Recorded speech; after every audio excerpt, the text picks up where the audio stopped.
Shen Qingqiu specifically pointed at a seat for him. Sect leader just left, he said. He picked up the tea kettle on the table. Mingfan hurried over to help, but Shen Qingqiu waved him off, making it clear that there was no need to intervene. As Shen Qingqiu personally served everyone's tea, Liu Jingge finally sat down and picked up his teacup. He took a sip and spoke no further. Of course it was sect leader who would come, Qi Jingqi said. By that expression of yours, Liu Marshal brother, I thought you were talking about Luo Binghe. Though the speaker didn't mean anything, the listener felt it. Shen Qingqiu's cheek ached, and he gave a fake smile. How could that be? Qi Jingqi put the teacup down heavily and gave him a meaningful glance. Indeed, how could that be? If that bastard Luo Binghe still has the gall to come to Changqiu Mountain, he'll see how we send him packing. First, you must be capable of sending him packing, Mu Qingfan said from the seat beside her, hands tucked into his sleeves. Shen Qingqiu chuckled aloud, leaving her no face. Qi Jingqi pointed at him. Ha! You laugh? You still have the face to laugh. You're the biggest headache. Shen Qingqiu, I'll tell you right now. It's a good thing that you returned with your martial brothers this time. If you'd gone and left with Luo Binghe without a word again, I'll be the first in line to discipline you. Then we'd see if you could still fumble around. This was clearly an expression of concern, yet she worded it so savagely. All that was missing was her grabbing Shen Qingqiu by the scruff of his neck. Everyone in the room clustered around them. The ones watching for entertainment continued watching. The ones drinking tea continued drinking. And the ones eating melon seeds continued eating. How come Liu Mingyan wouldn't remove her veil even when eating melon seeds? Shen Qingqiu was rather afraid of Qi Jingqi and hastily changed the topic. How is sect leader? Did that injury he sustained completely heal? He asked.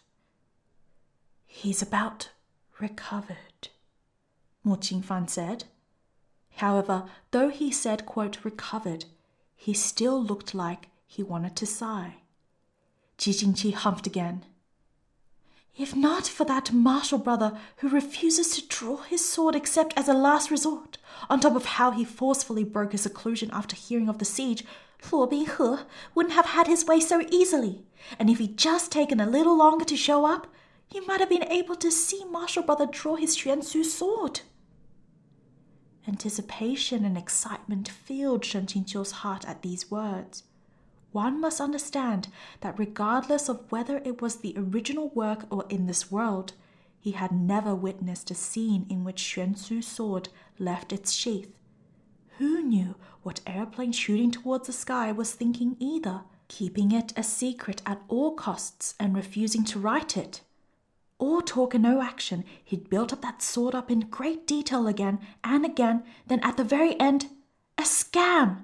With not a single thing to show for himself, Yue Qingyuan was pierced with 10,000 arrows and perished. Goodbye.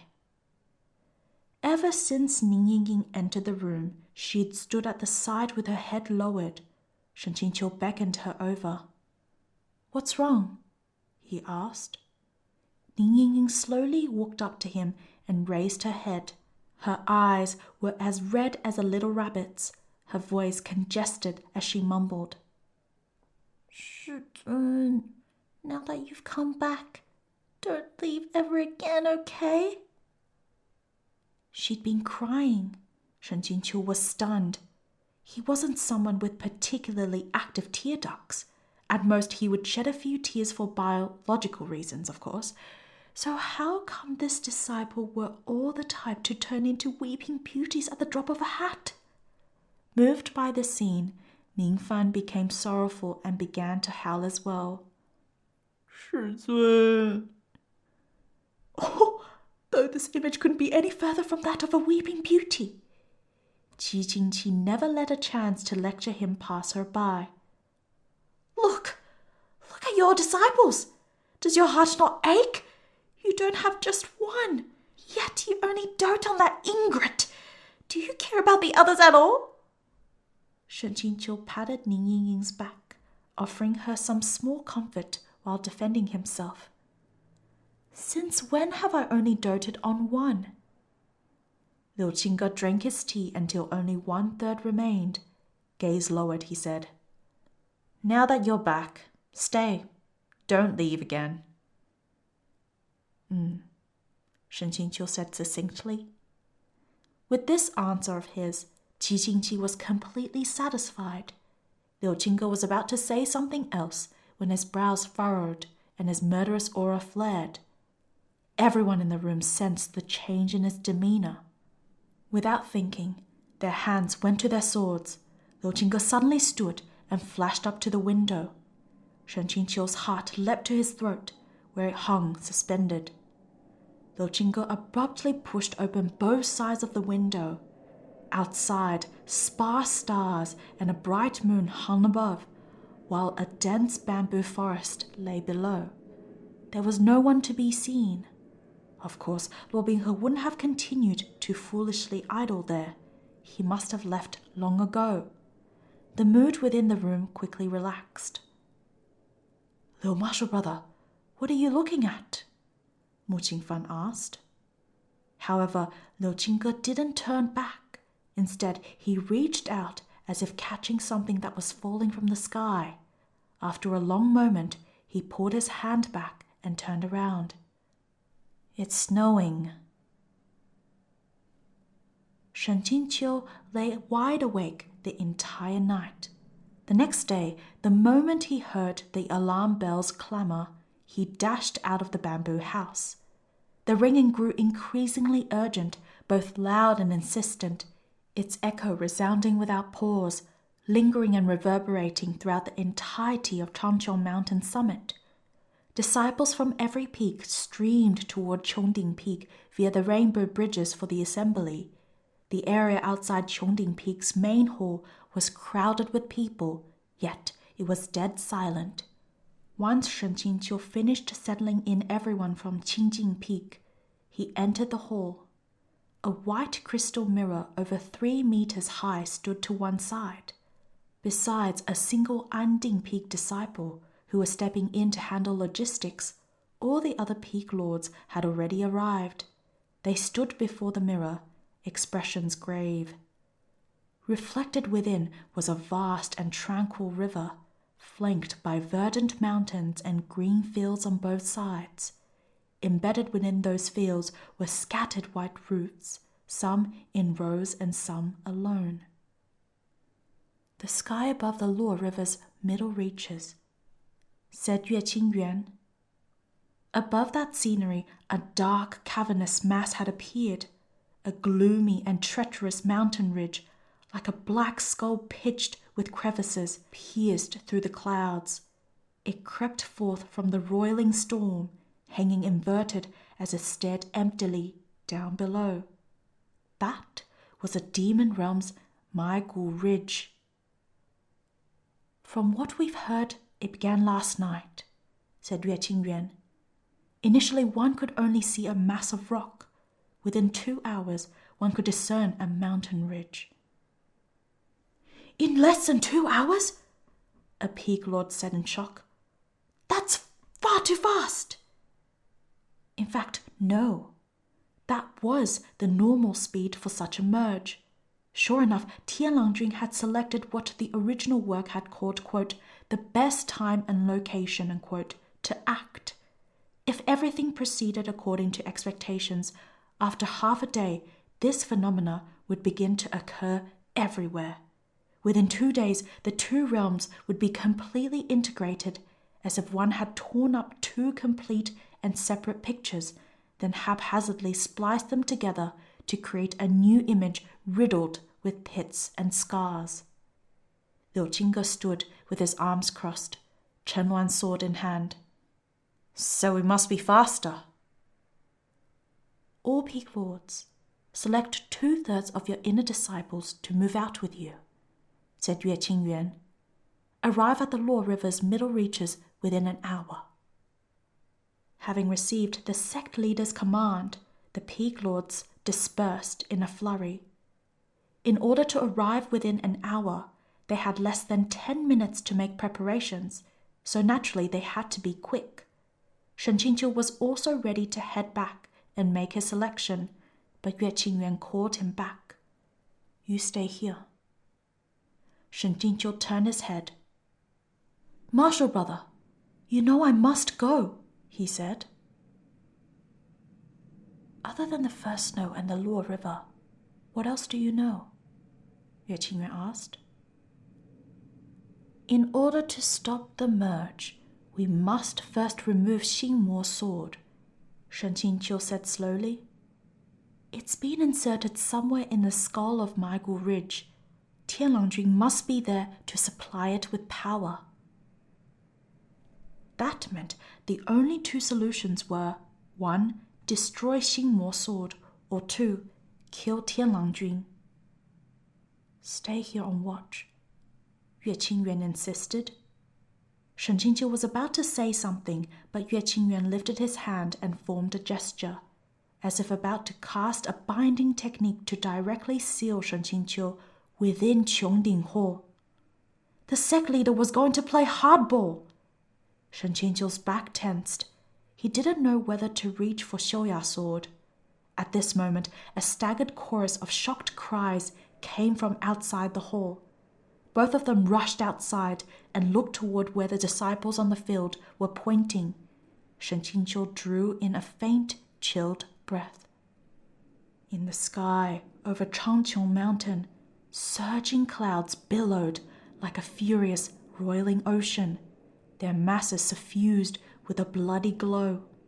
Ray after ray of red light pierced the horizon, and boulders wrapped in flames descended one by one like giant blazing meteors, hurtling straight toward Changqiu Mountain. Unperturbed, Yue Qingyuan lifted his hand and formed a gesture. Xuan Su's sword screamed forth steel in its sheath, smashing those boulders into a fine powder. Like the aftermath of bursting fireworks, tiny particles drifted down, still carrying some residual warmth. Within the red clouds, glowing like a volcanic crater, one could faintly make out countless arms and howling heads, struggling and heaving, twisted in 1,000 expressions of agony, like a scene from hell. Fuck it all! It's the endless abyss! Changqiu Mountain really hit the jackpot! Shen Qingqiu roared internally. Airplane shooting towards the sky! You had the stones to write an interdimensional merge, and the stones to explicitly write that Changqiu Mountain's location would just happen to merge with the endless abyss? After this wave, who knew when or if the next wave of assaults would come? Who knew how much time they had before the 12 peaks merged with the endless abyss to become a sea of fire and lava? A hell on earth! No one could stay on Changqiu Mountain, not anymore. Request assistance from the masters of Donghua Monastery, Yue Qingyuan said to that Anding Peak disciple in charge of logistics. Then he turned and raised his voice. Hear me. Disciples on watch. The moment the barrier breaks, drop everything and leave the mountain immediately. The 1,000+ disciples on the field answered as one. Yes. Yue Qingyuan turned his head. Qingqiu Marshal brother, head to the Luo River with them. Liu Qingge had finished picking out his disciples and returned. What about you, sect leader? I'll hold them off while I wait for Donghua Monastery's assistance. I'll be with you right after. Sect leader, can you handle this by yourself? Shen Qingqiu asked. Or I could stay behind. Yue Qingyuan actually smiled. When asked to stay, you leave. Yet, when told to leave, you try to stay. Marshal brother. Really, it's okay. Liu Qingge grabbed Shen Qingqiu and dragged him away with a succinct, Let's go. If he says he'll be right there, he'll be. With a calamity imminent, Zhòng Mountain finally gained the self-awareness expected of a cultivation novel's #1 sect. At last, no longer were they so carefree as to plod along by carriage or boat. Thousands of swords swept through the sky at lightning speed. If anyone below looked up, they would have seen a dazzling array of lights, as if they gazed at the Milky Way itself. It was a tremendously magnificent scene. Unfortunately, those eerie mountain rocks emerging from the sky left no one with the heart to admire this rare and splendid spectacle. As expected, Anding Peak was unparalleled when it came to logistics, possessing terrifying efficiency. The dispatch barrier troops from Donghua Monastery clearly arrived with great speed and reinforced the barrier, for Yue Qingyuan also extracted himself with extraordinary swiftness and just as swiftly caught up. In less than an hour, they all arrived at the Luo River's middle reaches. Because of the great number of people, they were forced to partition themselves into groups and descend in turns. Both banks of the Luo River had already long been crowded with cultivators who'd received the news, observed the phenomena, and come to investigate, their various sect colors intermingling in a mosaic. The Taoists from Tianyi Temple were busy evacuating the ordinary civilians by the Luo River, while Wu Wang and Wu Chen walked in front as they led Donghua Monastery to the assembly. Yue Qingyuan cupped his hands, deferential. "Many thanks to the masters for the disciples you sent to resolve our crisis. Without you, Zhòng Mountain's 1,000-year legacy might have come to an end today and been unable to survive." That monk, Wu Wang, always had a lot to say, but today he kept his expression stony and remained silent. Instead, it was Master Wu Chen who wiped away his sweat and said, "Amitofo, it was not only your honored sect whose 1,000-year legacy was at risk. Donghua Monastery too was in danger of falling to this plight." Yue Qingyuan was a little surprised. Was that the case? Masters, you sent hundreds of your monastery's barrier disciples to Zhòng Mountain. Did you have enough to defend the monastery? Shen Jingqiu was also skeptical. Was Donghua Monastery really so enlightened that they'd help other sects even if it meant harming themselves? Wu Wang's expression worsened further. Master Wu Chen realized he wouldn't talk, so he could only continue speaking in his place. "This is truly difficult to say. It wasn't saved by our own strength, but with someone else's great assistance." Yue Qingyuan was bemused. "It couldn't be Tianyi Temple," he said. Tianyi Temple had always possessed a reputation for being lax and carefree. They were the most disorganized and undisciplined of the 4 major sects. On top of that, they had no great accomplishments when it came to barrier arts. So, if Donghua Monastery really had survived thanks to Tianyi Temple's assistance, that would certainly be quite remarkable. Master Wu Chen shook his head. "It was Huanghua Palace." Shen Jingqiu's fan paused, and he blurted out, "Huanghua Palace? Then wasn't that—" Wu Wang looked rather green. "Correct. It was Luo Binghe."